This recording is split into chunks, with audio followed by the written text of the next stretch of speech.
আমি বলছিলাম হয়তো 2 দিন যাবত ওলামায়ে কেরাম ঘুরে ফিরে তাদের আলোচনায় একটি বিষয় এসেছে এবং এটি আসতেই হবে, কারণ ওলামায়ে কেরাম আল্লাহর পক্ষ থেকে নিয়োজিত। সময়ের কথাগুলো আলেম সমাজকে বলতেই হবে। যতই বাধা বিঘ্ন আসুক না কেন, প্রতিবন্ধকতা আসুক, যে কোনো কৌশলে নরমে হোক গরমে হোক যেভাবেই হোক, জাতির সামনে হকের কথাগুলো তাদেরকে তুলে ধরতেই হবে। এই জন্যই হয়তো 2 দিন যাবৎ সরকারে কায়নাত নবী আরবি মুহাম্মদুর রাসূলুল্লাহ সাল্লাল্লাহু আলাইহি ওয়াসাল্লামের ইজ্জত, তার মহব্বত, ইশকে রাসূলের বিভিন্ন প্রসঙ্গ নিয়ে আপনাদের সম্মুখে আলোচনা হয়ে থাকবে। আমি একই বিষয়ের উপর কথা বলবো। কেন কথা বলবো? যাতে আমাদের জাতি আল্লাহর কোন খোদাই গজবে নিপতিত না হয়। ইশকে রাসূলের বিষয় নিয়ে এজন্যই কথা বলতে চাই, যেহেতু আল্লাহ রাসূলের ইজ্জত নিয়ে ছিনিমিনি খেলা হয়েছে। যদি আমি আল্লাহ রাসূলের ইজ্জতের উপর কিছু কথা না বলি, যদি আমরা আমাদের দীপ্ত কণ্ঠে শানে রিসালাতকে যদি আমরা উঠে তুলে না ধরি, আল্লাহ না করুন, ইতিহাস প্রমাণ রাখে, কোরআন এবং সুন্নাহর দায়িত্বহীন ঘোষণা থেকে প্রমাণিত, যেই জমিনে আল্লাহর কোন পয়গম্বরের বেহুন্নতি হয়, যেই জমিনে আল্লাহর কোন নবীর বেহুন্নতি হয়, বেইজ্জতি হয়, সেই জমিনের উপর আল্লাহর গজব নেমে আসে তুফানের চেয়েও আরো দ্রুত গতিতে। মুহতারাম হাজিরিন, আল্লাহ রাসূল সাল্লাল্লাহু আলাইহি ওয়াসাল্লাম তিনি আমাদেরকে মহব্বত করতেন, ভালোবাসতেন। কতটা ভালোবাসতেন? কোরআনে পাকের আয়াত তার সাক্ষী। লাকাদ জাআকুম রাসূলুম মিন আনফুসিকুম আযীজুন আলাইহি মা আনিতুম হারিসুন আলাইকুম বিল মুমিনিনা রাউফুর রহিম। আল্লাহ বলেন যে আমি তোমাদের কাছে এমন এক রাসূল প্রেরণ করেছি, আযীজুন আলাইহি মা আনিতুম, যেটা উম্মত তোমাদের জন্য কষ্টকর হয়, যে কোনো বিষয়, দুনিয়া বা আখিরাতের জন্য, ইহকাল অথবা পরকালে যেই বিষয়টা উম্মতের জন্য কষ্টদায়ক, সেটা উম্মতের জন্য যতটা কষ্টদায়ক, উম্মতের এই কষ্ট দেখে আল্লাহর নবী তার চেয়ে বেশি কষ্ট ভোগ করেন। হারিসুন আলাইকুম, তিনি তোমাদের কল্যাণে অতিমাত্রায় অভিলাষী। হারিসুন আলাইকুম বিল মুমিনিনা রাউফুর রহিম। রাউফ এবং রহিম এই দুটি আল্লাহর নাম। রাউফ মানে হলো রাহমাতুন থেকে, যিনি তার মাখলুককে অত্যধিক করুণা করেন। রহিম মানে হলো যিনি তার মাখলুককে দয়া করেন। আল্লাহ পাক রব্বুল আলামিন তার দুটি নাম এখানে আল্লাহর নবীর শানে ব্যবহার করেছেন। বলেছেন, আমি যেরকম আমার বান্দাদেরকে আমি মায়া করি, আমার নবী তার উম্মতকে আমার মতোই মায়া করেন। আমি যেমন আমার বান্দাকে দয়া করি, আমার নবী তার উম্মতের প্রতি ওইরকম ভাবেই দয়া পরবশ। মুহতারাম হাজিরিন, আয়াতের দীর্ঘ ব্যাখ্যা করার অবকাশ আমার নেই। উম্মতের কষ্ট আল্লাহর নবীকে কতটা পীড়া দিত, উম্মতকে আল্লাহর নবী কতটা বেশি ভালোবাসতেন, কোরআনে পাকের এই আয়াতকে পর্যালোচনা করলে শুধু এতটুকুই বোঝা যায়, সংক্ষেপে বলা যায় যে আল্লাহর নবীর উম্মত পৃথিবীতে কত কোটি, কত শত কোটি, তার নিয়তটা আমার কাছে আপনার কাছে নেই। এক আলিমুল গায়ব আল্লাহই তার সঠিক পরিসংখ্যান জানেন।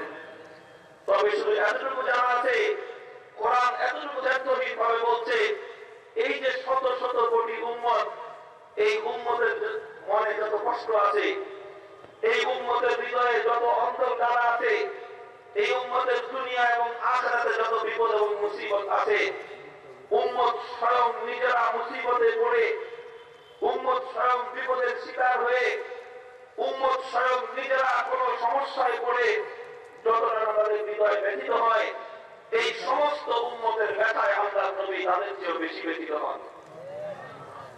একটু চিন্তা করি আমরা যে আমরা বর্তমানে আল্লাহর নবীর উপর ঈমান গ্রহণকারী উম্মতের সংখ্যা আদম সময়ের হিসাব অনুযায়ী 250 কোটি। যারা ঈমান গ্রহণ করেছি বর্তমান সময়ে 250 কোটি উম্মত, নবীর উম্মত আমরা একই সময়ে দুনিয়াতে বিদ্যমান। বিগত 1400 বছরে আরো কত শত কোটি উম্মত অতিক্রান্ত হয়েছে, কিয়ামত পর্যন্ত আরো কত শত কোটি উম্মত দুনিয়াতে আসবে, তার এক হিসাব আল্লাহ ছাড়া কেউ জানে না। এই গোটা শত শত হাজার হাজার কোটি উম্মতের সমষ্টিগত বেদনা, সমষ্টিগত কষ্ট, তারা কোটি কোটি শত শত হাজার হাজার কোটি মানুষ মিলে যেই পরিমাণ কষ্ট এবং যাতনা তারা নিজেরা বহন করেছে, আল্লাহর নবী তার উম্মতকে এতটাই বেশি ভালোবাসেন, তিনি একা তার হৃদয়ে সমস্ত উম্মতের ব্যথায় আরো বেশি ব্যথিত হয়েছেন। একটা মানুষের হৃদয়ে, একটা মানুষের মনে যদি এত কষ্ট থাকে, এত ব্যথা থাকে, এত বেদনা থাকে, তাহলে সেই মানুষটার হৃদয়টা খান খান হয়ে যাওয়ার কথা, সেই মানুষটার হৃদয় তো টুকরো টুকরো হয়ে যাওয়ার কথা। এই জন্য আল্লাহ পাক রব্বুল আলামিন বারবার কোরআনে পাকের মধ্যে তার নবীকে সান্ত্বনা দিয়েছেন, সংযত হতে বলেছেন। নবীজিকে আল্লাহ পাক রব্বুল আলামিন ব্রেক করতে বলেছেন। আল্লাহ পাক কোরআনের আয়াত নাযিল করে বলেছেন, লাআল্লাকা বাখিউন নাফসাকা আল্লা ইয়াকুনু মুমিনিন। ও নবী, আপনার অবস্থা তো এতটাই শোচনীয়, মনে হয় আপনি আপনার উম্মতের ভালোবাসায় বাখিউন নাফসাকা, আপনি মনে হয় আপনার হৃদয়টাকে বিগলিত করে দিবেন, আপনি মনে হয় আপনার নিজের অন্তরটাকে নিঃশেষ করে দিবেন। ও মুসলমান, একটু কল্পনা করো, শত শত কোটি মানুষ মিলে আমরা যে বোঝাগুলো বহন করি, আমাদের হাজার হৃদয়ে যত বেদনা, আমার নবী আর তোমার নবী আমাকে আর তোমাকে এত বেশি ভালোবেসেছেন, আমাদের সকলের সমষ্টিগত বেদনাগুলো তিনি একা আমাদের চেয়ে বেশি বহন করেছেন। কি মহব্বত করেছেন! এই মহব্বতের কোন দৃষ্টান্ত পৃথিবীতে হতে পারে না। পৃথিবীর কোন বাবা তার সন্তানকে এত বেশি ভালোবাসতে পারে নাই, পৃথিবীর কোন মা তার সন্তানকে এতটা মহব্বত করতে পারে না, পৃথিবীর কোন সন্তান তার পিতা মাতাকে এত ভালোবাসতে পারে না, পৃথিবীর কোন স্বামী তার স্ত্রীকে এতটা প্রেম দিতে পারে না, পৃথিবীর কোন স্ত্রী তার স্বামীকে এতটা ভালোবাসা দিতে পারে না, পৃথিবীর কোন নেতা তার কর্মীকে এত ভালোবাসতে পারে না। আমার নবী আর তোমার বলি নবী, বিশ্ব মানবতার নবী মুহাম্মদ আরবি সাল্লাল্লাহু আলাইহি ওয়াসাল্লাম যেই মহব্বত এবং যেই ভালোবাসা দিয়েছেন, এটা একমাত্র আল্লাহর নবীর পক্ষেই সম্ভব ছিল। তিনি শুধু দুনিয়াতে ভালোবেসেছেন তাই নয়, আল্লাহ কোরআন বলতেছে, আজিজুন আলাইহি মা আনিতুম, উম্মত যখন তোমরা কোনো বিপদে পড়ে যাও, তখন আল্লাহর নবীর জন্য সেটা বড় অসহ্য হয়ে দাঁড়ায়। আল্লাহর নবীর কোন উম্মত দুনিয়াতে বিপদে পড়লেও আল্লাহর নবীর আরামের খুব হারাম হয়ে গিয়েছে, নবীর কোন উম্মত কোন সমস্যায় পড়েছে, তো আল্লাহর নবী অস্থির হয়ে পড়েছেন। হাদিসের কিতাবগুলোর মধ্যে তার ঘুরি ঘুরি প্রমাণ পাওয়া যায়। হযরত আব্বাস ইবনে আব্দুল মুত্তালিব রাদিয়াল্লাহু তাআলা আনহু বদরের জিহাদের সময় তিনি গ্রেফতার হয়ে এসেছিলেন কাফেরদের পক্ষ থেকে, কিন্তু আব্বাস আগে থেকেই মনে মনে ঈমান গ্রহণ করেছিলেন। তার ঈমান গোপন ছিল, জানতেন আল্লাহ এবং আল্লাহর রাসূল, এছাড়া আর কেউ জানত না। আব্বাস রাদিয়াল্লাহু তাআলা আনহুকে বদরের জিহাদে গ্রেফতার করে আনা হলো। সমস্ত আসামিদেরকে মদিনা মসজিদ নববীতে বেঁধে রাখা হলো। আব্বাস রাদিয়াল্লাহু তাআলা দীর্ঘদেহী মানুষ ছিলেন, অনেক উঁচা লম্বা মোটাসোটা মানুষ ছিলেন। এই জন্য যখন ওনাকে বাধা হয়েছে, তো ওনার বন্ধনটা বড় কঠিন হয়ে গেছে, বড় শক্ত হয়ে গেছে। শীতের দিন ছিল। হযরত আব্বাস রাদিয়াল্লাহু তাআলা আনহু মসজিদে নববীর মধ্যে সারা রাত অস্থিরতায় কাটালেন, হাই হুতাশ করতে লাগলেন, এবং সেই বন্ধন দৃঢ় হওয়ার কারণে তিনি আহাজারি করছিলেন। অস্ফুট স্বরের সেই আহাজারি আমার নবীর পাশের ঘরে বসে শুয়েছিলেন। ওই অবস্থায় নবীর বর্ণন করে আব্বাসের এই আহাজারি পৌঁছতেছিল। হাদিসের কিতাবগুলোর মধ্যে রেখে আল্লাহ রাসূল সাল্লাল্লাহু আলাইহি ওয়াসাল্লাম হযরত আব্বাস রাদিয়াল্লাহু তাআলা আনহুর এই কাকুতি শব্দ শুনে, তার এই কাকুতির আহ্বান শুনে তিনি সারাটা রাত নির্ঘুম কাটিয়েছেন। আল্লাহ নবী বিছানার মধ্যে শুধু উলট পালট করেছেন, নবীজি বিছানার মধ্যে শুধুমাত্র পার্শ্ব পরিবর্তন করেছেন। সারা রাতে আল্লাহ নবীর দু চোখের পাতা একসঙ্গে হয়। এক একজন মানুষের কষ্ট আল্লাহ নবীকে কতটা বেশি পীড়া দিত। আল্লাহ নবী বুখারী শরীফ সহ সমস্ত হাদিসের কিতাবগুলোর মধ্যে বর্ণিত হয়, একজন ইহুদি গোলাম ছিল, ছোট বাচ্চা, আল্লাহ নবীর কাছে কখনো আসা যাওয়া করতো। এতটুকু একটা ছোট বাচ্চাকে আল্লাহ নবী এতটা মহব্বত করতেন। হঠাৎ এক সময় ওই ইহুদি সন্তানটা, ইহুদি ছেলেটার মৃত্যুর সময় কাছে ঘনিয়ে আসলো।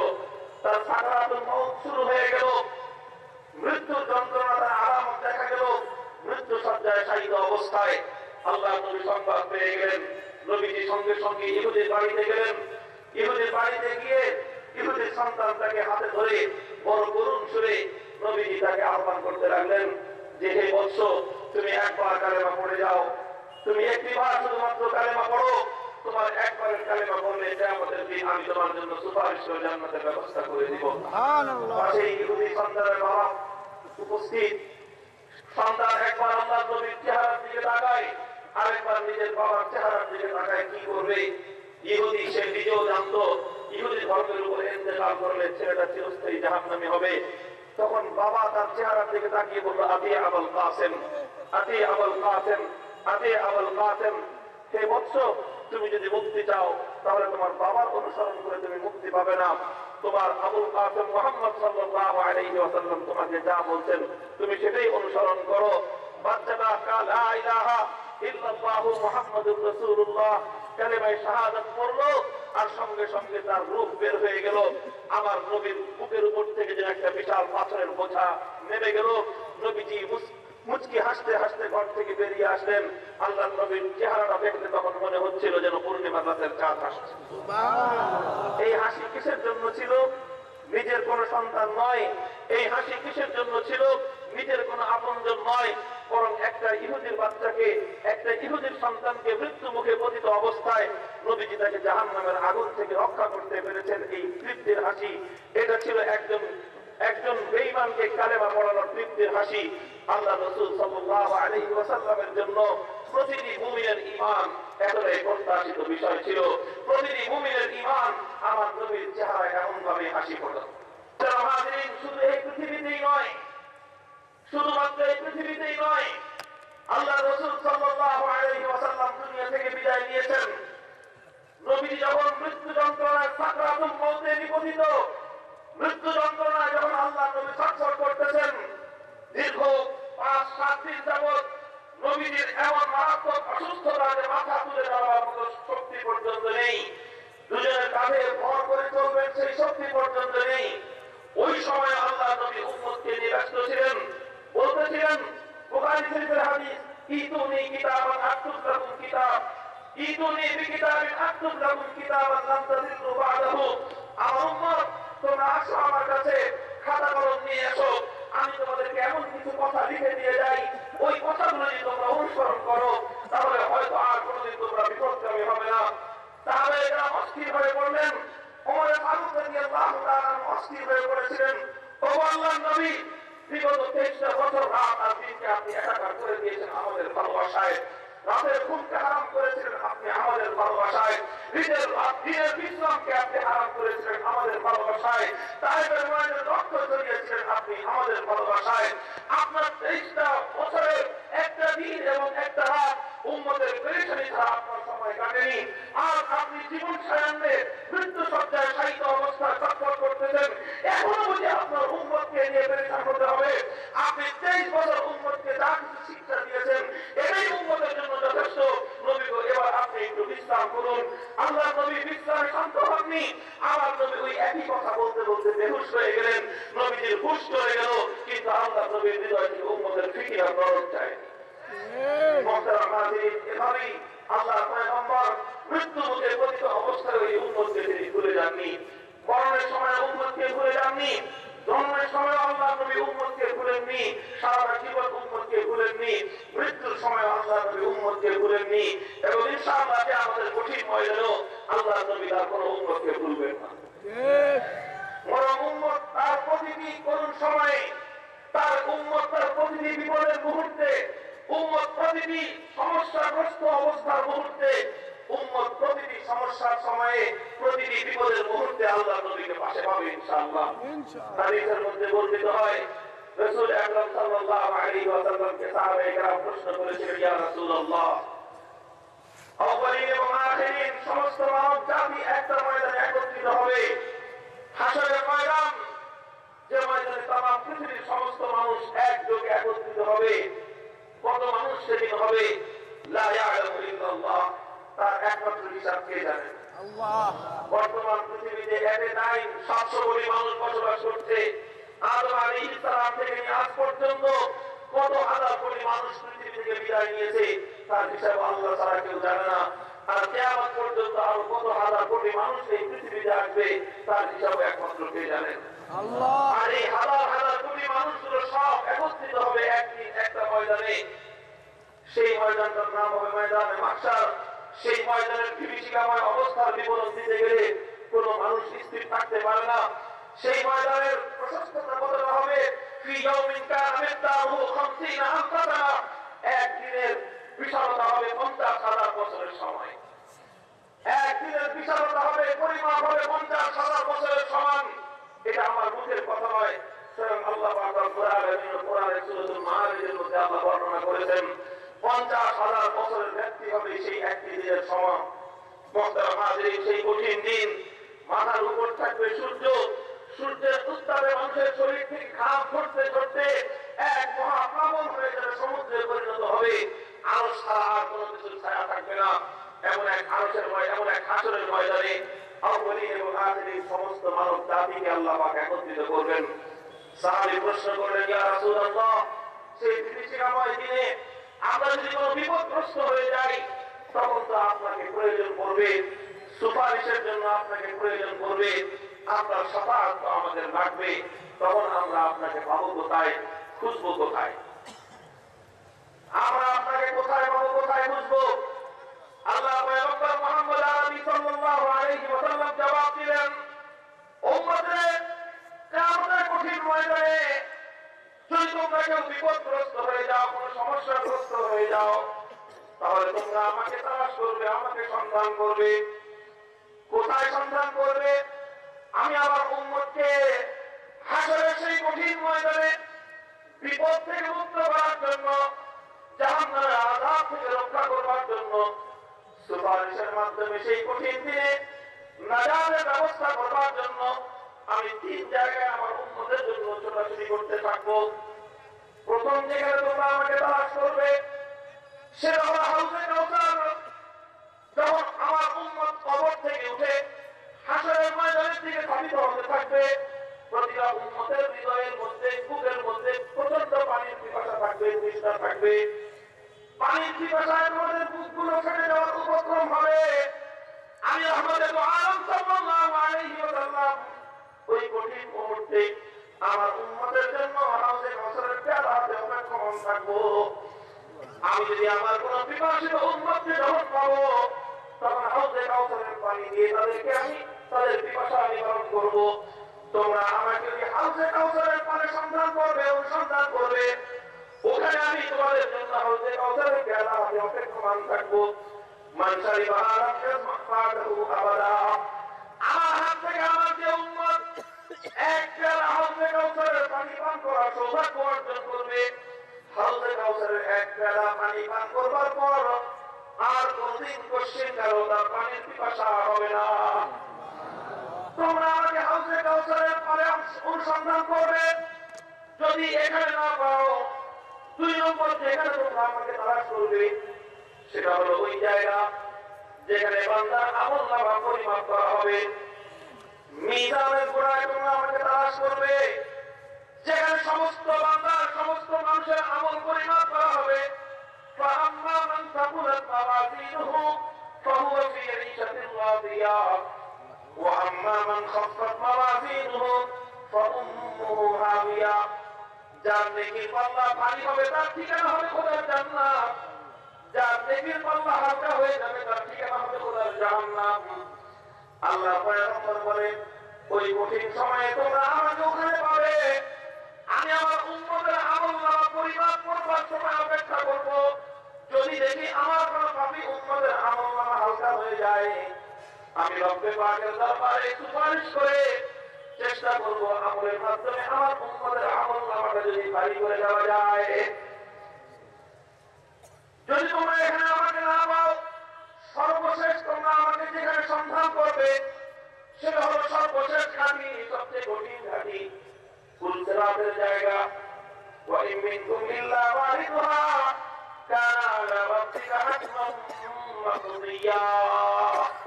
পুলসিরাত পার হওয়া ছাড়া দুনিয়ার কোন মানুষের জন্য জান্নাতে যাওয়ার বিকল্প কোন রাস্তা নাই। সমস্ত মানুষ হাসরের মাঠে একত্রিত থাকবে, আর জান্নাতে যাওয়ার জন্য প্রত্যেকটা মানুষ লড়াইও থাকবে।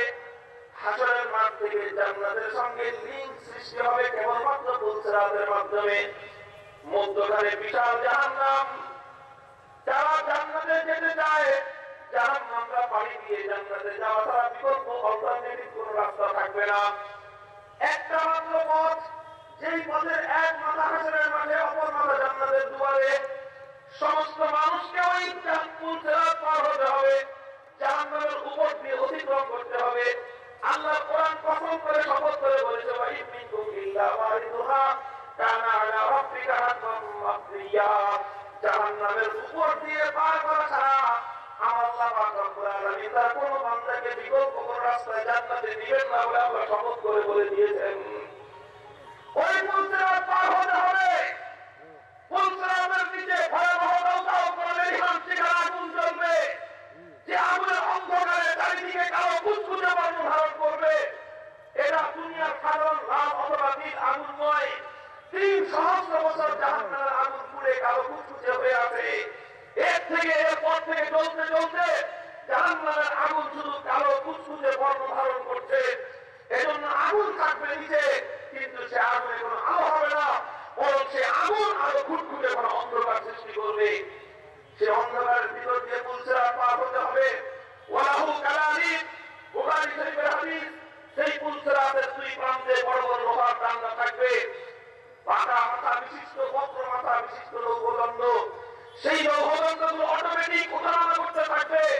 এক একজন পাপী বান্দাকে এক একটা লোহার ডান্ডা এসে খামচি মেরে ধরে একটা টান দিয়ে পুল সিরাতের উপর থেকে জাহান্নামের আগুনে নিক্ষেপ করে দিবে। ওই অবস্থার ভিতর দিয়ে ভয়াবহ পুল সিরাত পাড়ি দিতে হবে। 40,000 বছরের পথ হবে এই পুল সিরাত। কিভাবে মানুষ পাড়ি দিবে ভয়াবহ জায়গা, অথচ এই পুল সিরাত পাড়ি দেওয়া ছাড়া জান্নাতে যাওয়ার ভিন্ন কোনো রাস্তাও নাই। আল্লাহ পয়গম্বর বলেন, আমি সেই পুল সিরাতের গোড়ায় অপেক্ষমান থাকবো। আমি যদি দেখি আমার কোন উম্মত পুল সিরাত পার দিতে সে সমস্যাগ্রস্ত হচ্ছে, আমি চেষ্টা করব আল্লাহ পাক রব্বুল আলামিনকে সুপারিশ করে আমার উম্মতকে পুল সিরাতের হাত ধরে তাকে পার করে দিয়ে জান্নাত পর্যন্ত পৌঁছে দিতে। আমি 3 জায়গায় অপেক্ষমান থাকবো, কখনো হাউজে কাউসারে, কখনো মিজানের ধারে, কখনো পুল সিরাতের পারে। এভাবে তোমরা আমাকে এই 3 জায়গার কোন এক জায়গায় সন্ধান করবে। উম্মত যদি তোমরা আমাকে তালাশ করো, এই 3 জায়গায় তালাশ করলে তোমরা আমাকে পেয়ে যাবে। আমি 3 জায়গার মধ্যে ছোটাছুটি করতে থাকবো। ও দোস্ত, এটা সেই দিনের কথা, যেই দিন দুনিয়ার আর কোনো খাতির কাজে আসবে না, আর কোনো সম্পর্ক কাজে আসবে না, আত্মীয়তার সম্পর্ক কোনো কাজে আসবে না, সাংগঠনিক সম্পর্ক কারো কোনো কাজে আসবে না, এমনকি রক্তের বাঁধানো সেদিন কোনো কাজে আসবে না। ও দোস্ত, আল্লাহর কোরআন তো সেই দিনের কথা গভীরভাবে বলে দিয়েছে, ইয়াউমা ইয়াফিরুল মারউ মিন আখিহি, ইয়াউমা ইয়াফিরুল মারউ মিন আখিহি ওয়া উম্মিহি ওয়া আবিহি ওয়া সাহিবাতিহি ওয়া বানিহি লিকুল্লি ইমরিইন মিনহুম ইয়াউমা ইযিন শা'নুন ইউগনিহি। সেই দিন ভাই ভাইকে দেখে লুকিয়ে থাকবে। ভাই চিন্তা করবে, যদি আমার কাছে সাহায্য চেয়ে বসে, আমি আজকে আমার ভাইকে সাহায্য করতে প্রস্তুত না। মাকে দেখে সন্তান পালিয়ে যাবে, মা যদি তার মাতৃত্বের অধিকার চেয়ে বসে, সন্তানকে দেখে জন্মদাতা বাবা আত্মগোপন করবে, গর্ভধারিণী মা তার মুখ লুকিয়ে থাকবে।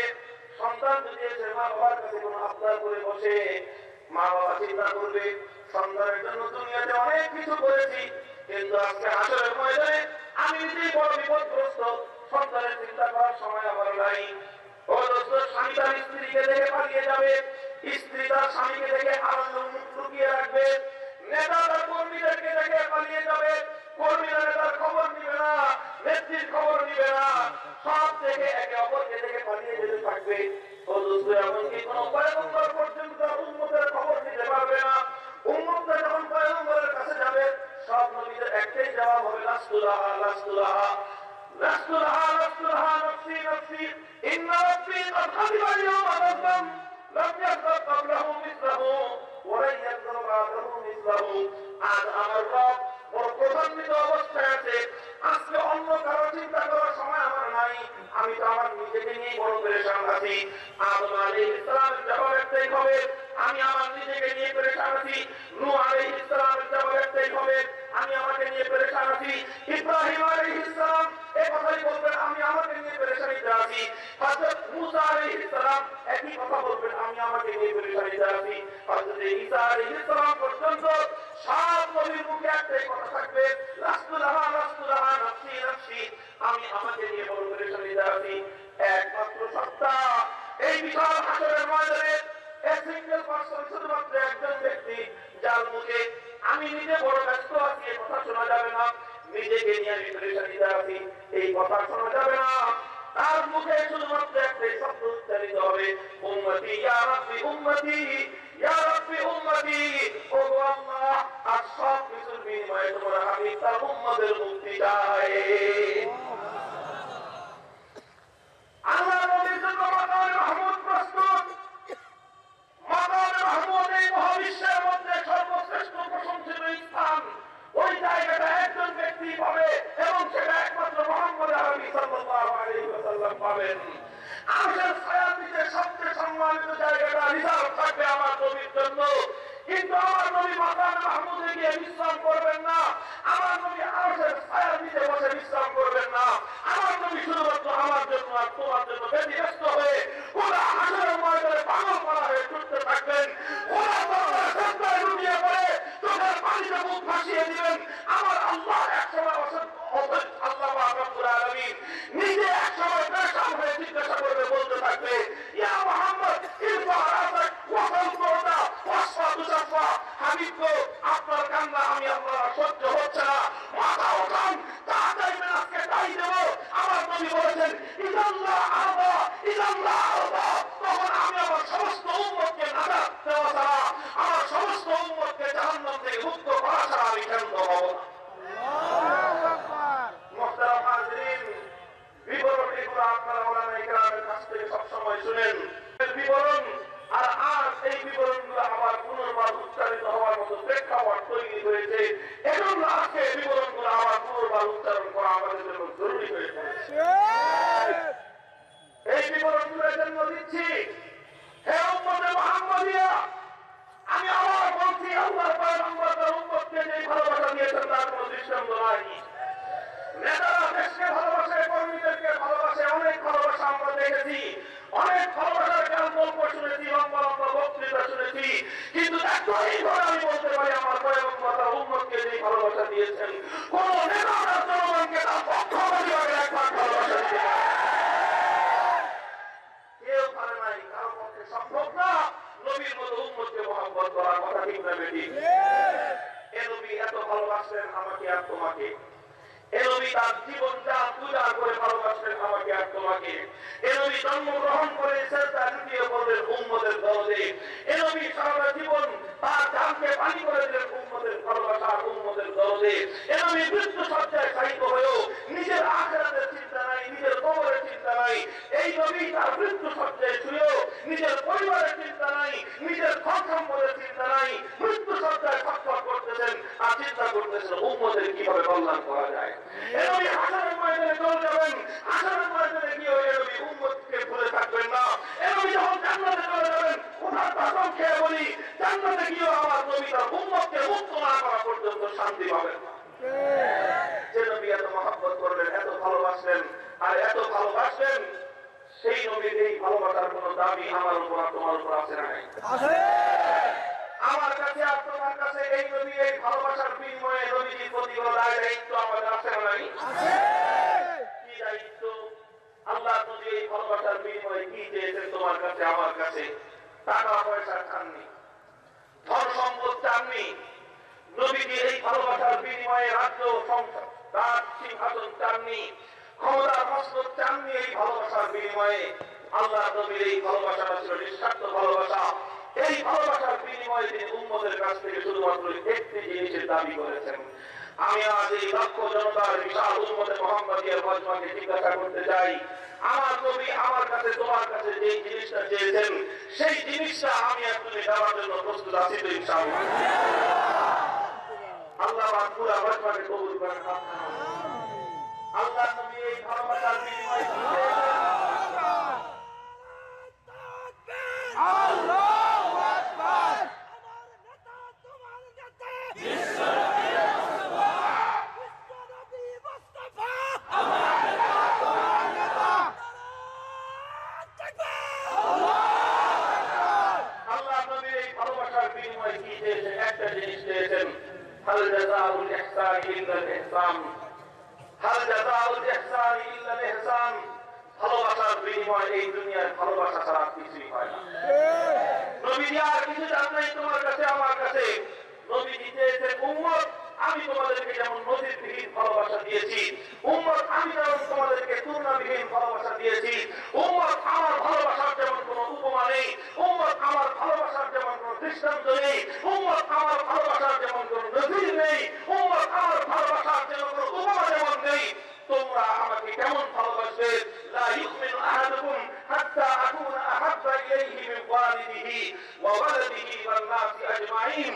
তোমরা আমাকে এমন ভালোবাসা দিবে, তোমার বাবাকে যতটুকু ভালোবাসো তার চেয়ে বেশি আমাকে ভালোবাসতে হবে, তোমার মাকে তুমি যতটা ভালোবাসো তার চেয়ে বেশি আমাকে ভালোবাসতে হবে, তোমার পরিবার টুকরা সন্তানকে যতটা বেশি ভালোবাসো আমি নবী মুহাম্মদকে তার চেয়ে বেশি ভালোবাসতে হবে, তোমার স্বামীকে যতটা বেশি ভালোবাসো আমি নবী মুহাম্মদ আরবিকে তার চেয়ে বেশি ভালোবাসতে হবে, প্রিয়তমা জীবন সঙ্গিনী স্ত্রীকে যতটা বেশি ভালোবাসো তার চেয়ে আমি নবী মুহাম্মদ আরবিকে তার চেয়ে বেশি ভালোবাসতে হবে, আত্মত্যাগী কর্মী তোমার নেতাকে যত বেশি ভালোবাসো তার চেয়ে লক্ষ কোটি গুণ বেশি আমি নবীকে ভালোবাসতে হবে, বেশি ভালোবাসো তোমার নেতৃত্বে আমি নবী মুহাম্মদ আরবিকে বেশি ভালোবাসতে হবে, তুমি তোমার দেশকে তোমার জনগণকে যতটা বেশি ভালোবাসো তোমার দেশের চেয়ে তোমার জনগণের চেয়ে তামাম পৃথিবীর ওয়ান্নাসি আজমাইন সব কিছুর চেয়ে আল্লাহর নবীকে বেশি ভালোবাসতে হবে।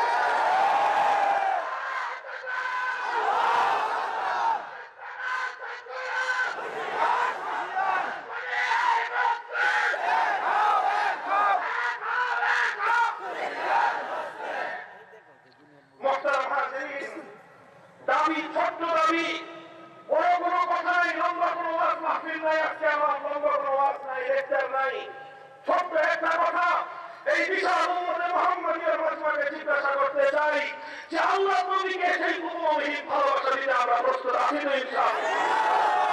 কলিজাটা টুকরো টুকরো করে আল্লাহ নবীর জন্য কোরবান করে দিতে রাজি আছেন তো ইনশাআল্লাহ? হৃদয় উজাড় করে জান উজাড় করে নবীকে ভালোবাসতে রাজি আছি তো ইনশাআল্লাহ? আল্লাহর নবী আর কিছু চাননি, যারা আল্লাহর নবীকে জান উজাড় করে দিয়ে সর্বোচ্চ ভালোবাসাটা দিতে পারবে, যারা নবীজিকে উপমহীন ভালোবাসতে পারবে, যারা আমার নবীকে সব কিছুর চেয়ে বেশি ভালোবাসতে পারবে, আমি আল্লাহর নবীর পক্ষ থেকে ওয়াদা করে যেতে চাই ইনশাআল্লাহ তোমার জন্য জান্নাত ওয়াজিব হয়ে যাবে, তোমার জন্য বেহেশত ওয়াজিব হয়ে যাবে, তোমার জান্নাতে প্রবেশ করাকে রুখে দেওয়ার শর্ত কারো হবে না ইনশাআল্লাহ। আল্লাহর নবীকে সেইভাবে মহব্বত করতে হবে, কথা ঠিক? হৃদয় উজাড় করে মহব্বত করতে হবে, জান প্রাণ উজাড় করে দিয়ে বেশি ভালোবাসতে হবে, নিজের পারিবারিক সহায় সম্পদের চেয়ে বেশি ভালোবাসতে হবে, নিজের ক্ষমতার চেয়ে নিজের ক্ষমতার মসনদের চেয়ে আল্লাহর নবীকে বেশি ভালোবাসতে হবে, নিজের রাজনৈতিক দল এবং রাজনৈতিক মতাদর্শের চেয়ে আল্লাহর নবীকে বেশি ভালোবাসতে হবে, নিজের আদর্শের চেয়ে আল্লাহর নবীকে বেশি মহব্বত এবং ভালোবাসা দিতে হবে, নিজের আপনজনের চেয়ে আল্লাহর নবীকে বেশি ভালোবাসতে হবে, নিজের দুনিয়া এবং আখিরাতের চেয়ে আল্লাহর নবীকে বেশি ভালোবাসতে হবে, আর নিজের জীবনের চেয়ে আল্লাহর নবীকে বেশি ভালোবাসবো ইনশাআল্লাহ। হযরত ওমর ফারুক বলেছিলেন, ও আল্লাহর নবী, আমি তো চিন্তা করে দেখেছি আমি সব কিছুর চেয়ে আপনাকে বেশি ভালোবাসি, তবে আমি ইল্লা বিন নাফসি, আমি আমার নিজের জীবনের চেয়ে আপনাকে বেশি ভালোবাসি কিনা এটা এখনো আমি নির্ধারণ করতে পারছি না, কনফিউশন, একটু দ্বিধাদ্বন্দ্ব আমার মধ্যে আছে। আল্লাহ নবী বললেন, ওমর ঈমান হবে না যতক্ষণ পর্যন্ত তোমার নিজের জানের চেয়ে আমি নবীকে বেশি মহব্বত না করতে পারবে। হযরত ওমর ফারুক কিছুক্ষণ চিন্তা করলেন যে আমি আমার জীবনকে বেশি ভালোবাসি না আমার নবীকে বেশি ভালোবাসি। তিনি চোখটা বন্ধ করে কয়েক মুহূর্ত চিন্তা করলেন, আর যদি আমার জানের উপর কোনো আক্রমণ আসে আমি বেশি ব্যথিত হব না, আমার নবীকে যদি কেউ অপমান করে আমি বেশি ব্যথিত হব, আমার নিজের উপর যদি কেউ লাঞ্ছনার কোনো অপদস্থির চিন্তাধীর কোনো আমার উপর চাপিয়ে দেয় আমি বেশি ব্যথিত হব না, আমার নবীর উপর যদি কেউ লাঞ্ছনা ইজ্জতের গ্রানি বসিয়ে দেয় চাপিয়ে দেয় আমি বেশি ব্যথিত হব।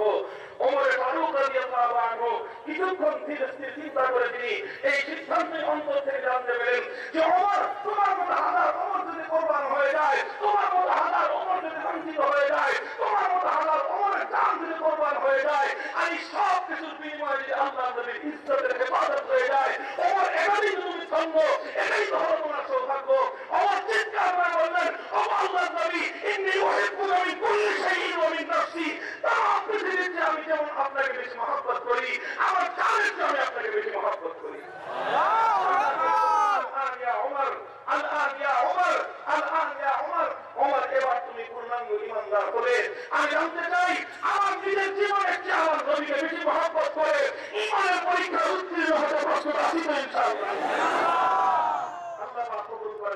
দান করেন। নবীকে কিভাবে মহব্বত করবেন, নবীকে কিভাবে ভালোবাসবেন?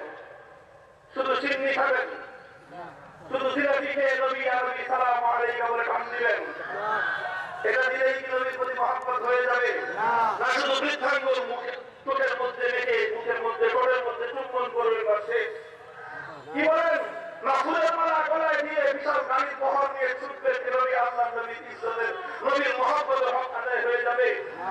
পরিষ্কার কথা, পয়গম্বরকে মহব্বত করতে হলে ঐতিহাসিক ভাবে দুটি মানদণ্ড আমরা লক্ষ্য করতে পারি।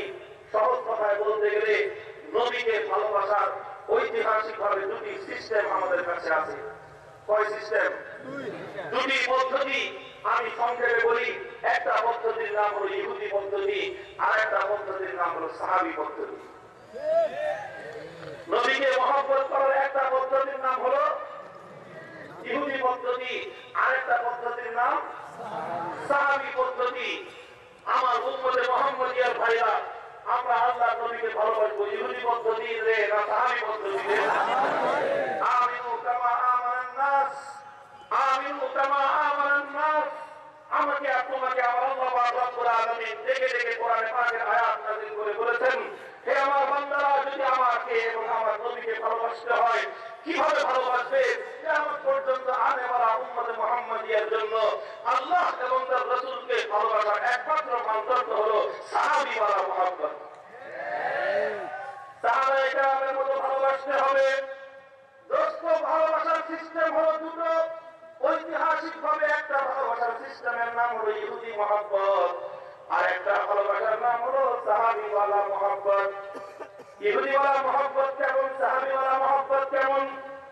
ইহুদিদের সিস্টেমের মহব্বত জানবার জন্য তোমাকে আল্লাহর কোরআন থেকে ছোট্ট একটা দৃষ্টান্ত শুনতেই হবে।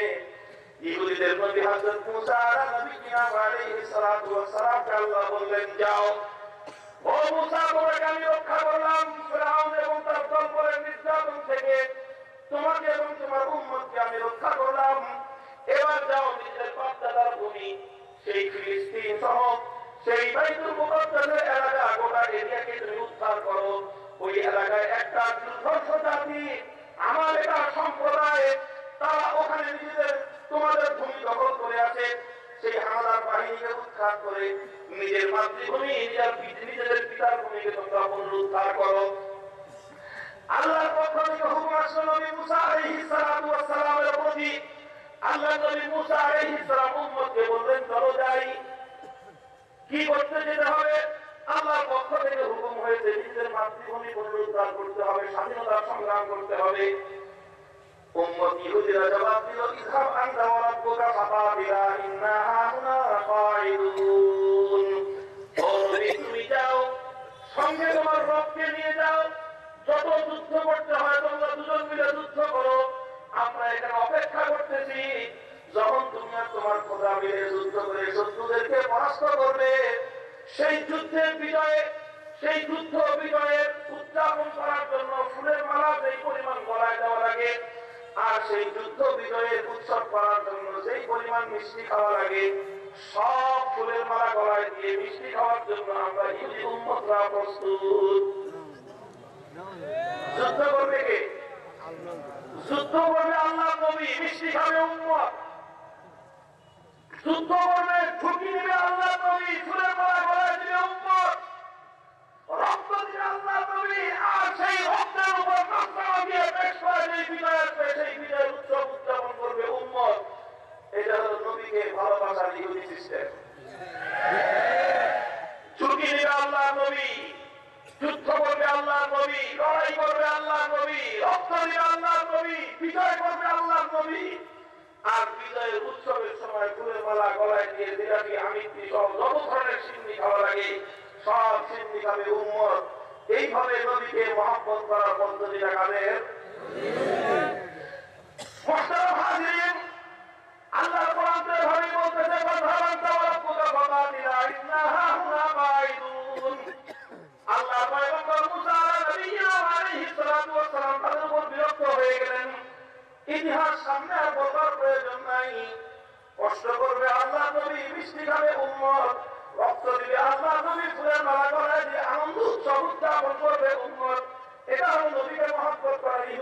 পদ্ধতি, আর বিপরীত আরেকটা পদ্ধতি আছে আল্লাহর পয়গম্বরকে মহব্বত করার, আল্লাহর নবীকে মহব্বত করার আরেকটা পদ্ধতির নাম হলো সাহাবী ওয়ালা পদ্ধতি।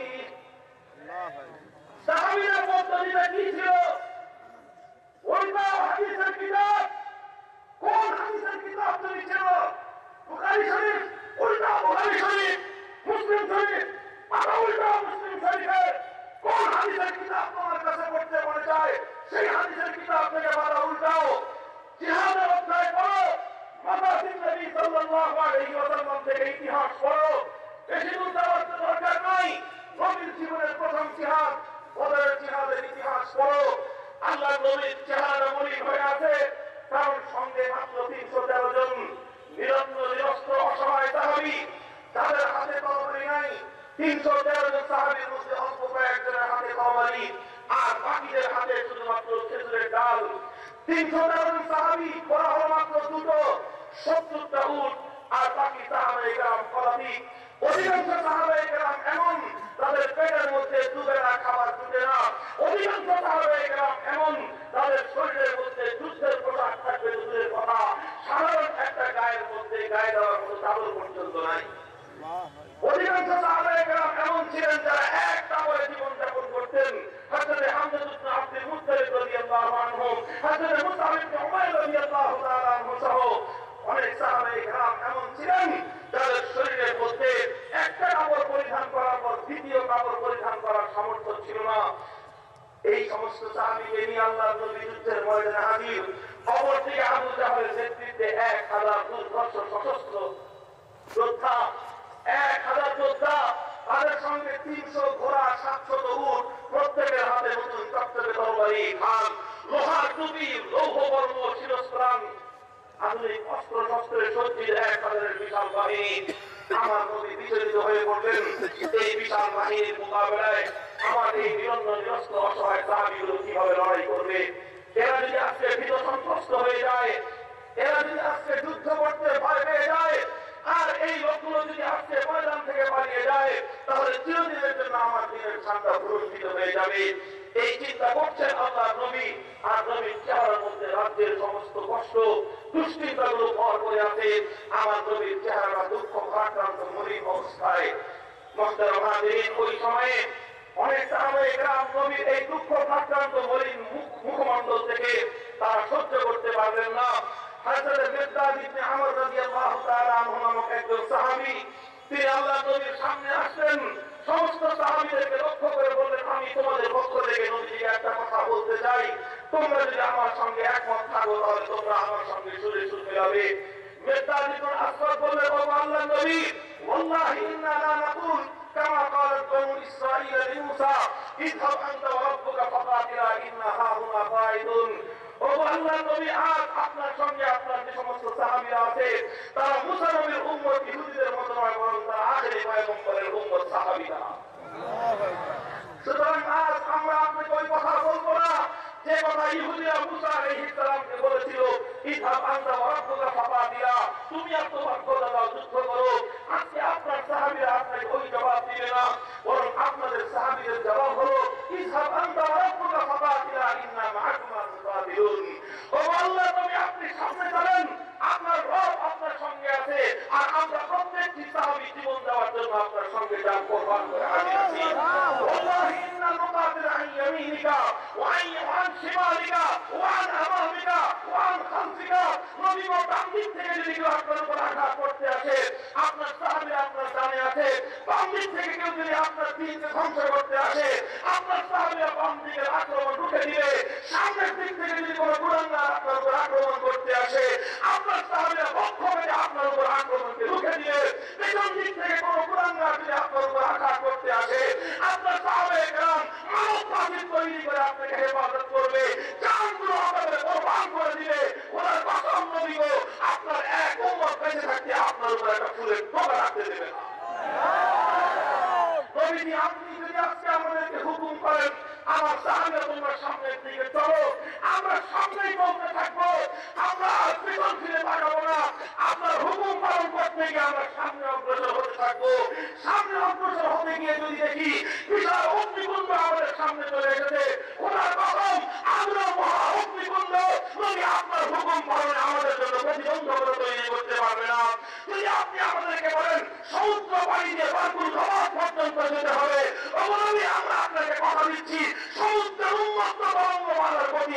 সাহাবীদের যাত্রাকে স্তব্ধ করতে পারবে না। মুহতারাম হাজিরিন, সাহাবায়ে কেরাম এভাবে আল্লাহ নবীর জন্য শুধু মুখের কথা দিয়ে তা উৎসর্গ করেননি, মুখের কথা দিয়ে শুধুমাত্র নবীকে সন্তুষ্ট করেননি। হযরত মিকদাদ ইবনে আসওয়াদ রাদিয়াল্লাহু তাআলা আনহু যখন এই কথা বললেন, আমার নবীর চেহারা থেকে সমস্ত দুশ্চিন্তার ছাপটা দূর হয়ে গেল। আমার নবীর চেহারার মধ্যে একটা চাপ মাখা হাসি ফুটে উঠল। নবীর চেহারা থেকে দুশ্চিন্তার ছাপ দূর হয়ে আমার নবীর চেহারায় মুচকি হাসি ফুটে উঠল। আমার নবী যখন মুচকি হাসি দিলেন, সাহাবায়ে কেরাম বলেন কান্নাহু মুসহাবাতুন, মনে হলো আকাশের পূর্ণিমা রাতের চাঁদ হাসতেছে। সুবহানাল্লাহ। আল্লাহর পয়গম্বরের মুখের মধ্যে হাসি ফুটে উঠল।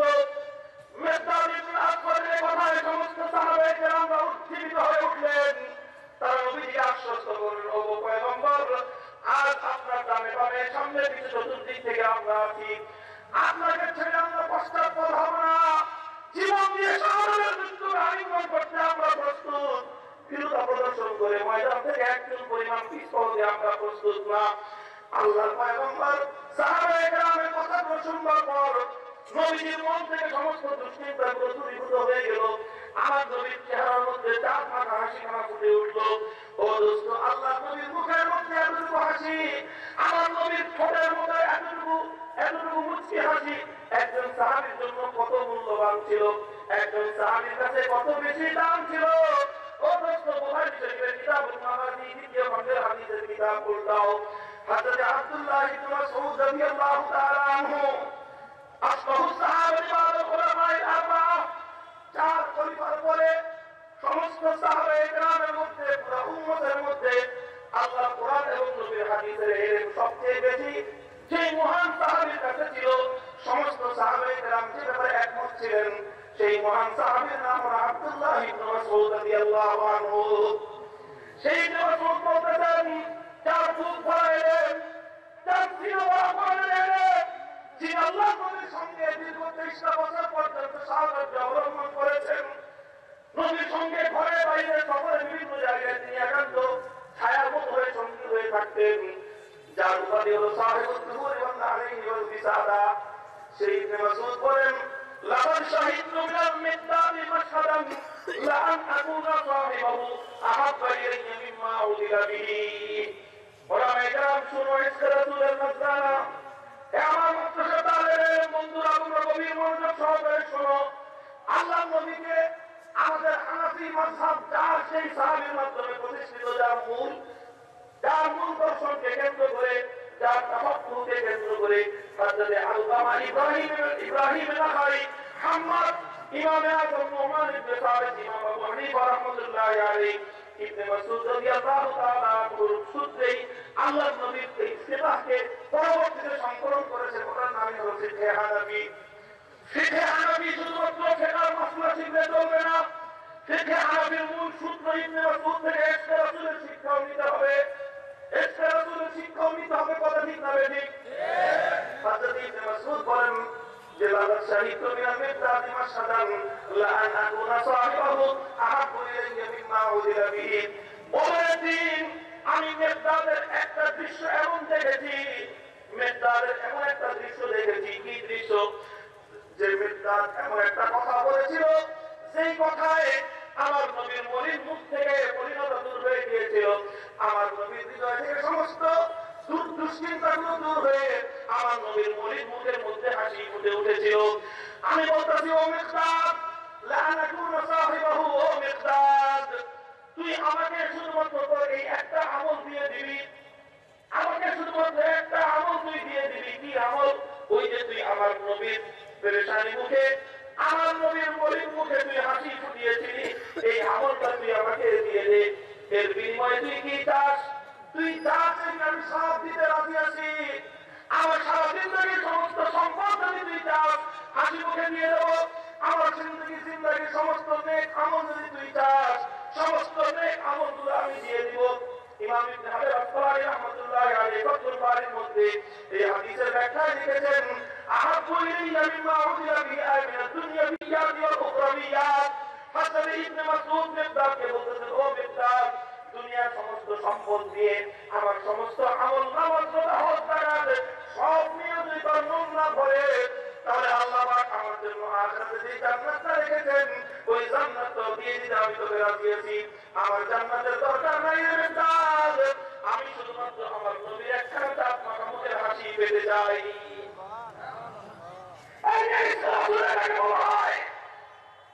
मदीना इधर पाके जन्नत उधर, मदीना इधर पाके जन्नत उधर, फिर कोई पूछे मेरा फैसला, मदीना इधर पाके जन्नत उधर, फिर कोई पूछे मेरा फैसला, साथ कह दूंगा जन्नत नहीं चाहिए, साथ कह दूंगा जन्नत नहीं चाहिए। साहबी वाला मोहब्बत रे एक पल्ले अल्लाह जन्नत और एक पल्ले अल्लाह नबीर मोहब्बत और ভালোবাসা। তোমাদের যদি জিজ্ঞাসা করা হয় তুমি জান্নাত চাও না নবীর মোহব্বত চাও, সত্যিকার আশিক রাসূল বলবে ওই জান্নাতের দরকার আমার নাই, আমি আমার রাসূলের মোহব্বত আর ভালোবাসা চাই।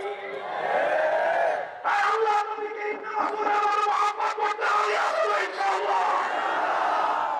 এই কথা শুধুমাত্র তারা মুখের ভাষায় সীমাবদ্ধ রাখেননি, এক একজন সাহাবী জীবনের প্রতিটি পদে পদে নবীকে মোহব্বত করার নকশা তারা পেশ করেছিলেন। চলো বদরের জিহাদ থেকে উহুদের জিহাদের ময়দানে আসো হযরত আবু দুজানা রাদিয়াল্লাহু তাআলা আনহুর কাছে। আবু দুজানা কিভাবে আল্লাহর নবীকে মহব্বত করেছিলেন, যখন দেখলেন আমার নবী আহত অবস্থায় উহুদের ময়দানে তিনি পড়ে গিয়েছেন, 3000 বেঈমানের টার্গেট হলো আল্লাহর নবী, তারা তীর তরবারি নিয়ে আমার নবীকে নিঃশেষ করে দেওয়ার জন্য তৎপর হয়ে আছে। আবু দুজানা রাদিয়াল্লাহু তাআলা দেখলেন আমি মাত্র একজন মানুষ, আমার হাতে ঢাল নাই, আমার হাতে কোনো ছুরি নাই, আমি 3000 মানুষের তীরের আঘাত থেকে আক্রমণ থেকে আমার নবীকে আমি কিভাবে রক্ষা করব? বৃষ্টির মতো শত শত তীর প্রতি মুহূর্তে নিক্ষিপ্ত হচ্ছে। আবু দুজানা রাদিয়াল্লাহু আনহু বললেন ও আল্লাহর নবী, আল্লাহ দোহাই লাগে আপনি বসে পড়ুন।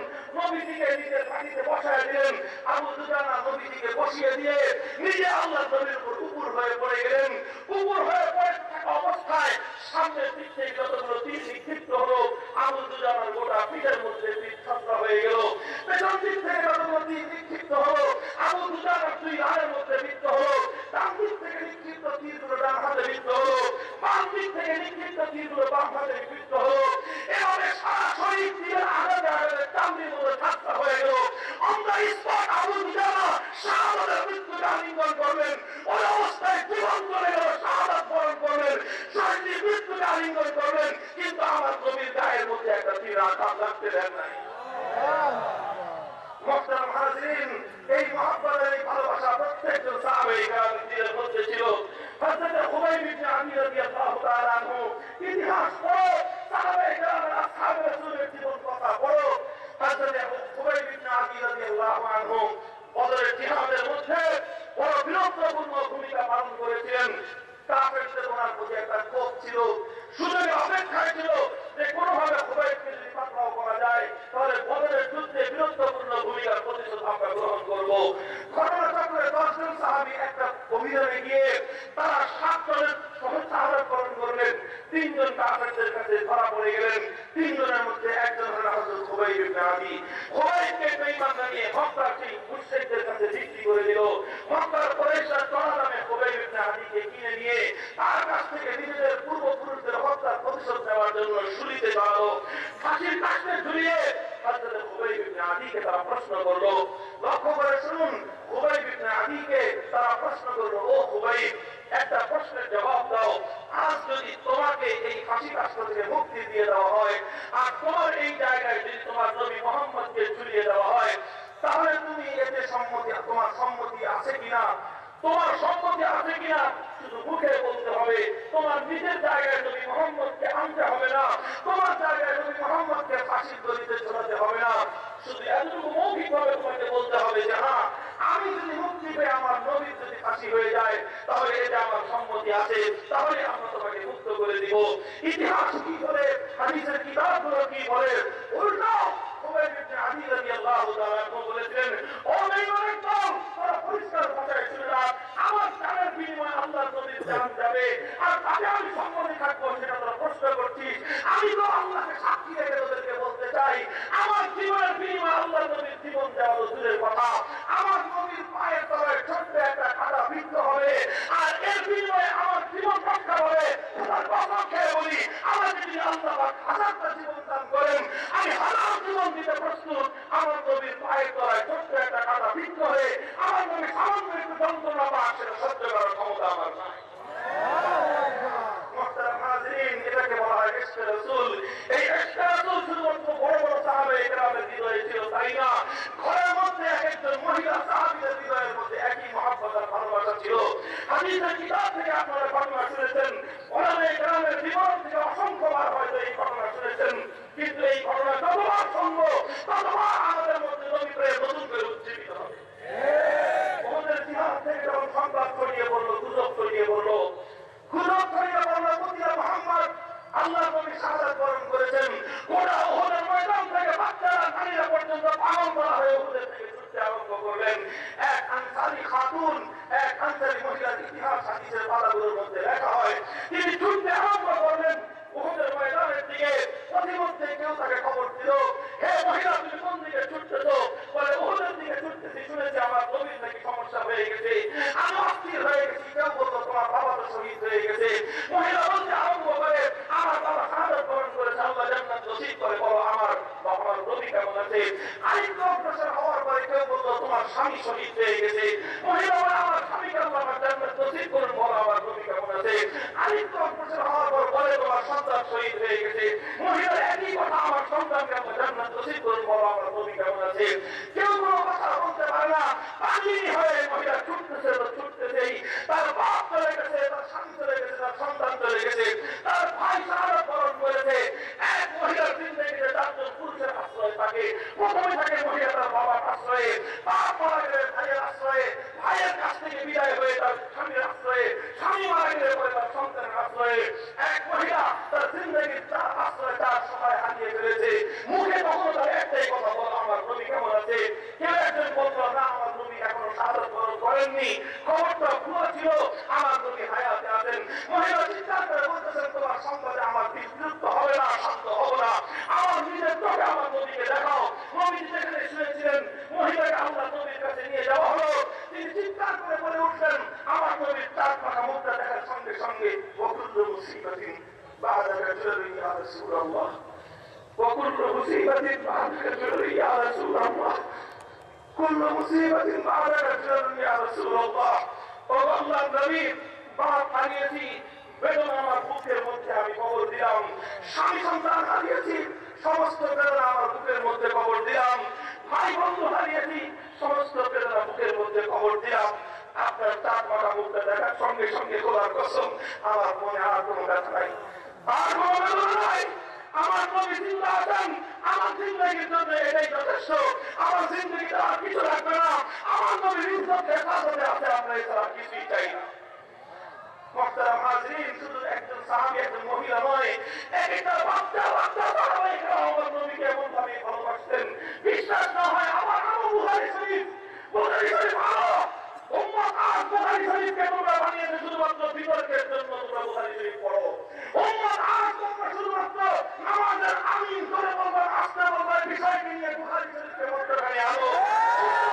তোমরা বুখারী শরীফকে বানিয়েছো মসজিদের মধ্যে মুসলমান মুসলমান বিভেদ তৈরি করবার হাতিয়ার বানিয়েছো। সূরা ফাতিহা পড়তে হবে কি হবে না এটা নিয়ে বিতর্কের জন্য বুখারী শরীফকে তোমরা ব্যবহার করো। হাত দুটো বাদ করে নাভির নিচে বাদ করে হাত ছেড়ে দিবা, এই বিতর্কের জন্য তোমরা শুধু বুখারী শরীফকে ব্যবহার করো। আর বুখারী শরীফ কি শুধুমাত্র এই বিতর্কের জন্য ইমাম বুখারী লিখেছিলেন? ইমাম বুখারী কিয়ামতের দিন যদি উম্মতের বিরুদ্ধে নালিশ দায়ের করে দেয়, এই উম্মতের নাজাতের ব্যবস্থা হবে না। ইমাম বুখারী ওই হাদিসগুলো এনেছিলেন। আব্দুর রহমান ইবনে আউফ রাদিয়াল্লাহু তাআলা আনহু আহাদুল আশরাতিল মুবাশশারা, আহাদুল আশরাতিল মুবাশশারা, 10 জন সাহাবী যারা দুনিয়াতে চলন্ত অবস্থায় তাদের জন্য জান্নাতের সার্টিফিকেট আল্লাহ নবী দিয়েছেন, তাদেরকে জান্নাতের সুসংবাদ দিয়েছিলেন। বলেছেন আব্দুর রহমান ফিল জান্নাহ, আব্দুর রহমানকে জান্নাতের অগ্রিম সুসংবাদ দিয়ে দেওয়া হলো আল্লাহর পক্ষ থেকে। আব্দুর রহমান ইবনে আউফ বলেন ইন্নী লাফি সাফি ইয়াওমা বদরিন, বদরের দিন আমি যুদ্ধের কাতারে ছিলাম। ফাইদা তাবাত্তু ইয়া তাবাত্তু ফাইদা আন ইয়ামিনি ওয়া আন শিমালি ফাতায়ানি হাদিসা সিন্নি ফাকাআন্নী লাম আমান বিমাকানিহিমা। যুদ্ধের কাতারে ছিলাম সারিবদ্ধ অবস্থায়, হঠাৎ ডান দিকে বাম দিকে তাকিয়ে দেখি আমার ডানে আর বামে দুটো জায়গায় দুজন ছোট্ট বালক, অল্প বয়স্ক দুজন বালক, যাদের বয়স কম, ছোট বাচ্চা। ফাকাআন্নী লাম আমান বিমাকানিহিমা,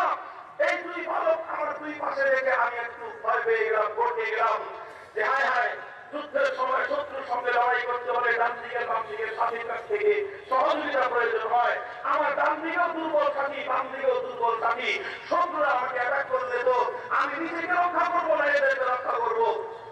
আমি তারাজ্জুদ করতেছিলাম, আমি বিনা সংশয়ে ছিলাম যে আমি কি আমার পজিশনটা চেঞ্জ করে অন্য জায়গায় চলে যাবো কিনা, না এই দুই বাচ্চার মধ্যখানে থাকবো। এরকম একটা হিসাব নিকাশের মধ্যে আমি ছিলাম। ইসতারানি আহনুমা সিররাম মিনাল আখার ইয়া আম্মি আরিনি আবা জাহাল। আমি একটা দ্বিধাদ্বন্দ্বের মধ্যে ছিলাম, এর মধ্যেই আমার এক পাশ থেকে একটা ছোট্ট বালক আমাকে ডাক দিয়ে কানে কানে বলে সিররাম মিনাল আখার, আর কেউ যেন শুনতে না পারে, আমাকে ডাক দিয়ে বলে চাচা গো একটা জিনিস করতে পারবেন? আমি বললাম কি ভাতিজা, কি করতে হবে? কয় আবু জাহাল তারে একটু দেখায় দেন। আমি জিজ্ঞাসা করলাম আমার কাছে আমি আবু জাহাল দিচ্ছি, তুই আবু জাহাল তারে দিয়ে করবি নাকি?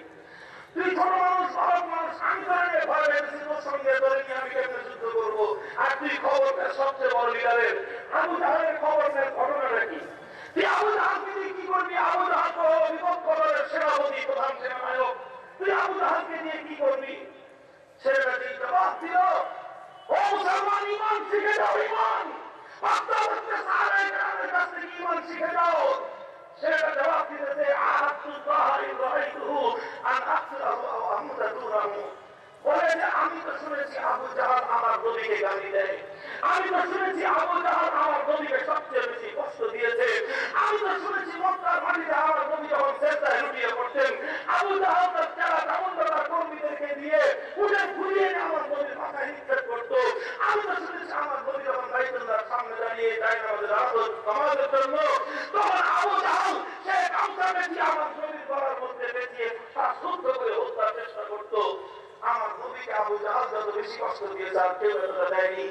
এজন্যই কথা শুনবার পর থেকে আমি আমার আল্লাহর সঙ্গে একটা কথা ফাইনাল করে ফেলছি। আর কার সঙ্গে? আব্দুল্লাহ, আল্লাহু আকবার বলেন। বলে যে আমি আমার আল্লাহর সঙ্গে একটা চুক্তি করে আজকে জিহাদের ময়দানে এসেছি। কি চুক্তি করেছিস? আমার এই দুই যুগে যখন আমি আবু জাহালকে দেখবো তখন ঘটনা দুইটার একটা হবে, তিন নম্বরটা হওয়ার সম্ভাবনা নাই। হয় আমি নবীর দুশ্মনকে খতম করে মায়ের করে ফিরে যাব, আর না হয় নবীর দুশ্মনকে খতম করতে না পারলে জানটা কোরবান করে জান্নাতের মেহমান হয়ে যাব।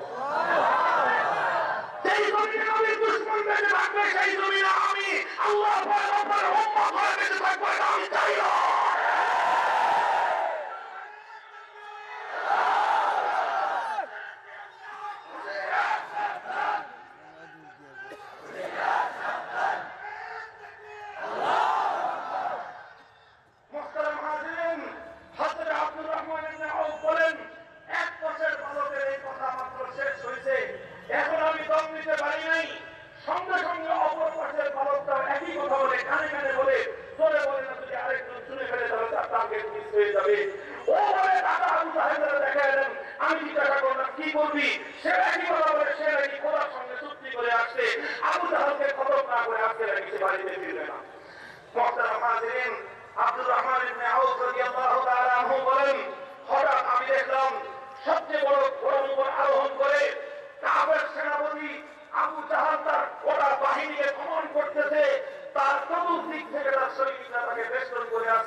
আমার দুই পাশ থেকে দুটো ছোট্ট বালক এমন ভাবে উড়ে গেল, মনে হলো দুজন পাখির মতো উড়ে গিয়ে আবু জাহেলের উপর ঝাঁপিয়ে পড়লো, আর আবু জাহেলকে ফাঁসাই করে আবু জাহেলকে জাহান্নামে পৌঁছে দিল।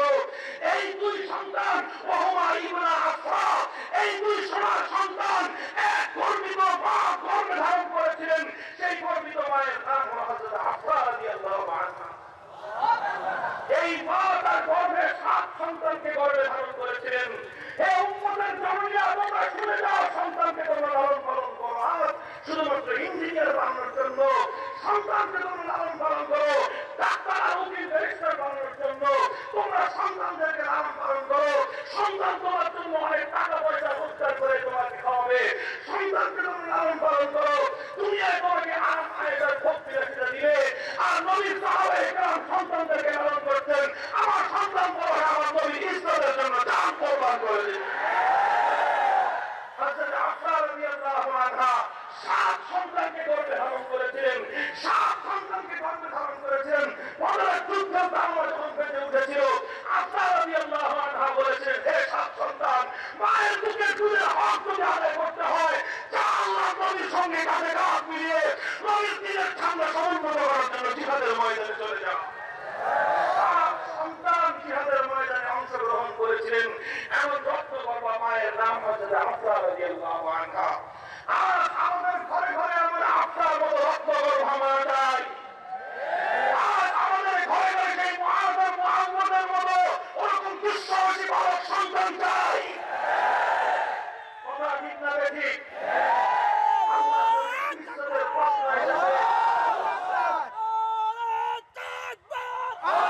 সম্রাট যাকে বলা হয় মুসলিম সম্রাট আল্লামা জালালউদ্দিন রুমি রহমাতুল্লাহ আলাইহি তার মসনবী শরীফ জগৎ বিখ্যাত কিতাব।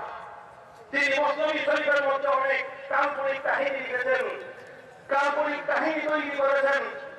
কাহিনী বলবার জন্য নয়, কাহিনী ছত্রে ছত্রে আল্লাহ এবং তার রাসূলের সত্যিকার ইশক এবং মহব্বত বোঝানোর জন্য। আল্লামা রুমির অনবদ্য দুটি চরিত্র তিনি সৃষ্টি করেছেন। একটা চরিত্রের নাম হল লায়লা, আর একটা চরিত্রের নাম হল মজনু। লায়লা এবং মজনুর দুটি চরিত্র আল্লামা রুমি রহমাতুল্লাহ আলাইহির সৃষ্টি। লায়লা আর মজনুর মধ্যে কিছু প্রেম কাহিনীর দৃষ্টান্ত তিনি দিয়েছেন। কেন দিয়েছেন? নারী পুরুষের অবৈধ অশ্লীল প্রেম বোঝানোর জন্য নয়, বরং ইশকে হাকিকি আল্লাহ এবং তার রাসূলের সত্যিকার ভালোবাসা বোঝানোর জন্য। আল্লামা রুমি রহমাতুল্লাহ আলাইহি একটা গল্প লিখেছেন যে মজনু লায়লার মহব্বতে পাগল হয়ে গেছে, দিওয়ানা হয়ে গেছে। দিওয়ানা হয়ে বাড়ি ঘর সব ছেড়ে দিয়ে জঙ্গলে চলে গেছে। তার স্বামী শুধুমাত্র একটাই তপনা, লায়লা লায়লা লায়লা লায়লা লায়লা লায়লা। এই করতে করতে দিওয়ানা পাগল উন্মাদ হয়ে সে লোকালয় ছেড়ে কোথায় চলে গেছে? কোথায়? জঙ্গলে চলে গেছে। কেউ একজন এসে লায়লাকে বলছে, এই বেটি, এই যে লোকটা তোর জন্য এরকম দিওয়ানা পাগল হয়ে বনে বসে চলে গেল, তুই কি তার কোনো খবর রাখিস? অন্তত তাকে ভালো না বাসতে পারিস, অন্তত তার ভালোবাসার একটু প্রতিদান দে। লোকটা যে জঙ্গলে চলে গেছে, কি খাবে, কিভাবে বাঁচবে, অন্তত তার খেয়ে বলে বেঁচে থাকবার ব্যবস্থা তুই কর। লায়লা বলল যে ঠিকই তো কথা, একটা মানুষ আমাকে এমন ভালোবাসে, হোক না পাগল, কিন্তু অন্তত তাকে খাওয়ানোর ব্যবস্থা করা আমার দায়িত্ব। লায়লা তার চাকরকে ডাক দিয়ে বলল, গৃহ কর্মচারীকে, যে দেখ, আগামীকাল থেকে জঙ্গলে যাবি, আমার খাঁটি গায়ের দুধ দহন করে এক পেয়ালা দুধ নিয়ে জঙ্গলে যাবি। জঙ্গলে তাস করে দেখবি যে গহীন জঙ্গলে একটা লোক আছে, শুধু লায়লা লায়লা লায়লা লায়লা বলে। সে লায়লা তারা আর কিছুই বুঝে না। ওই লোকটাকে নিয়ে প্রতিদিন এক পেয়ালা করে দুধ পান করায় আসবি। এই কথা যখন লায়লা তার গৃহ কর্মচারীকে বলতেছে, পাশের বাড়ির এক ধান্দাবাজ লোক আড়ালে দেয়ালে আড়ালে দাঁড়ায় দাঁড়ায় গল্প শুনতেছে। সে চিন্তা করলো এবং সঙ্গে সঙ্গে একটা ধান্দার পরিকল্পনা তৈরি করে ফেললো যে দুধের দর বর্তমানে 70 টাকা কেজি। প্রতিদিন 1 কেজি দুধ যদি খাওয়া যায়, সিস্টেমটা বন্ধ হয় না। ও চিন্তা করলো যে গৃহ কর্মচারীকে তো লায়লা বলে দিচ্ছে, একটা লোক দেখবি লায়লা লায়লা বলে, কোন নামে মজনু, অর্থাৎ গৃহ কর্মচারী চাকর তো আসল মজনুকে ছিল না। ও চিন্তা করলো দেখি কখন দুধ নিয়ে ও রওনা দেয় জঙ্গলের দিকে। ও লক্ষ্য রেখেছে আশেপাশে ঘুরঘুর ঘুরঘুর করে, আর যখনই দেখেছে দুধের পেয়ালা রেডি, ওই বেটা তাড়াতাড়ি জঙ্গলের মুখে চলে গেছে। যেখান থেকে লায়লা চাকর জঙ্গলে ঢুকবে, কিছু দূর ভিতরে ঢুকে রাস্তার এক পাশে বসে লায়লা লায়লা লায়লা লায়লা লায়লা করতেছে।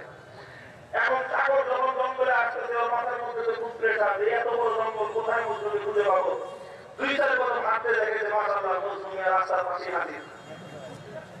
এখন এই মজনু কি তুমি কাকে ভালোবাসো? আমি কাকে ভালোবাসি, আমার কার নাম যদি লায়লা লায়লা লায়লা।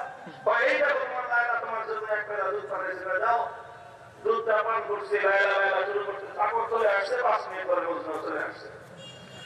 এইভাবে 5 মিনিট আগে যায়, 5 মিনিট পরে আসে। 10 মিনিটের লায়লা লায়লা চোখে প্রতিদিন 1 কেজি করে এক পেয়ালা দুধ খায়।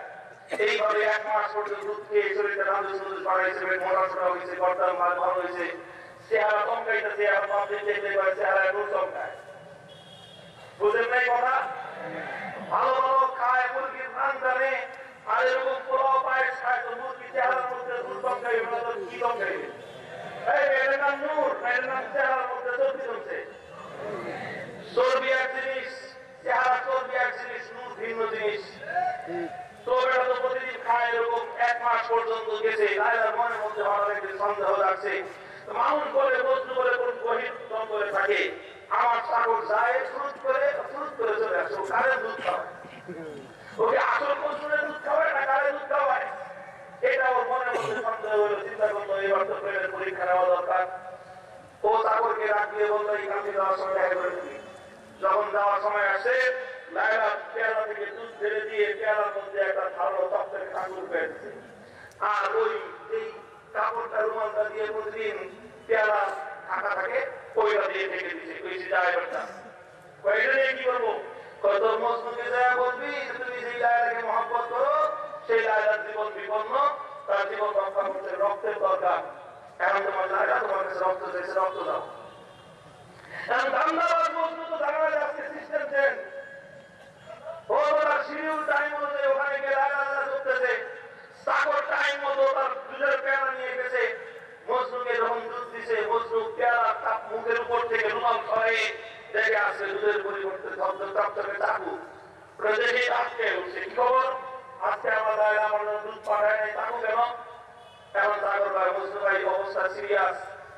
কি হয়েছে?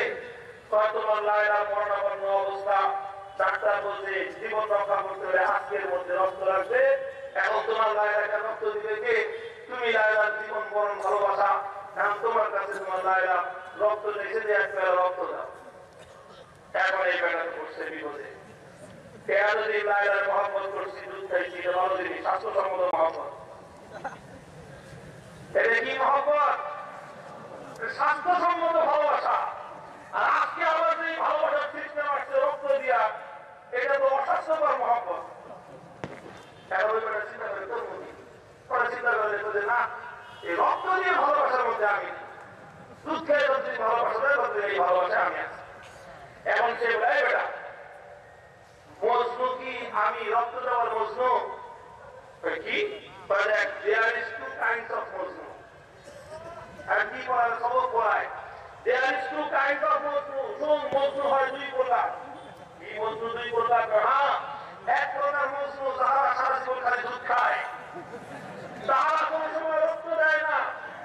আর আরেক প্রকার মজনু থাকে, তারা কোন সময় দুধের ভাগ পায় না, রক্ত দেওয়ার সময় তাদের দরকার হয়।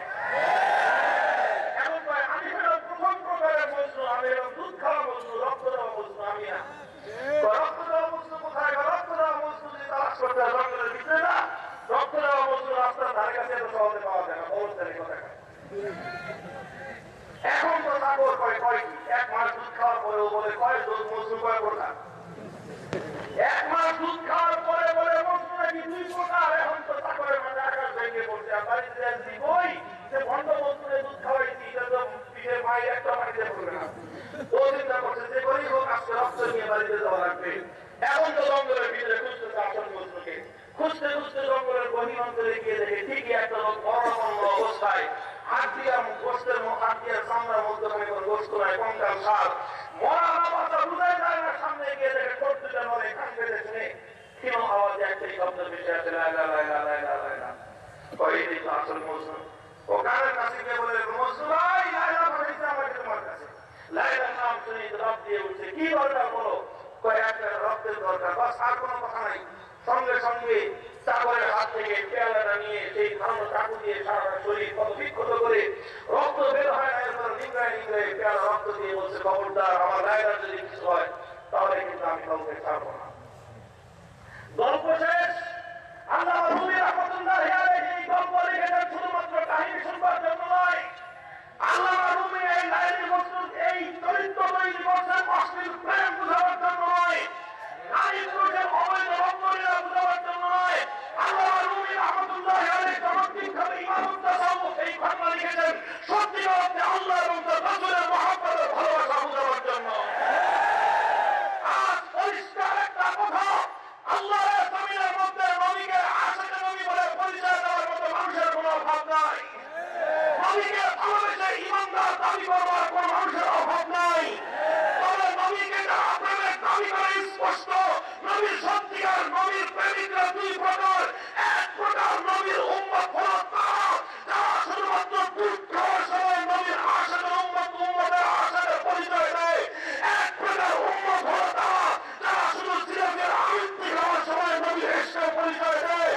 এক প্রকার উম্মত হলো তারা যারা শুধুমাত্র কিয়ামতের দিন নবীর কাছ থেকে শাফাআত পাওয়ার আশায় শুধুমাত্র তারা খোশহালিতে নবীকে ভালোবাসার দাবি করে, যারা শুধুমাত্র সুখের অবস্থায় নবীকে মহব্বত করে। আরেক প্রকার নবীর আশিক হলো তারা যারা আল্লাহ নবীর ইজ্জতের হেফাজতের জন্য, নবীর শানকে উঁচু করবার জন্য, প্রকাশ্যের আক্রমণ থেকে নবীর ইজ্জতকে হেফাজত করবার জন্য বুকের পাটা রক্ত দিয়ে সাকরা দপ্তরকে রঙিন করে দেবে।